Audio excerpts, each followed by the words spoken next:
Okay, let's talk about scrap. Now the price of scrap is starting to rise, I think. I haven't been paying that close of attention to it.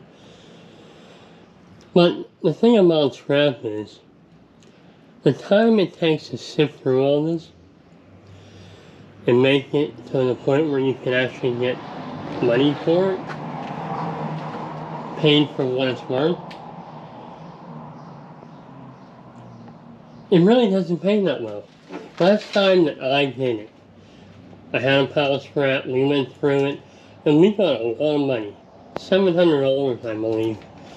But the time it took to sift it, sort it, get the clean metal, it just wasn't worth doing it. Now, I won't let myself throw this out or give it to someone. I don't know why. Something about scrap. You just kind of hold on to it. It gets in the way, it makes a mess. You can see down here. It was just supposed to be a little bucket of scrap. That's it. Now look at this. Mess. Now when we made that money, you see the batteries? When we made that money, scrap was around copper was around $4 a pound. And I cannot imagine sifting through all this and any less than that.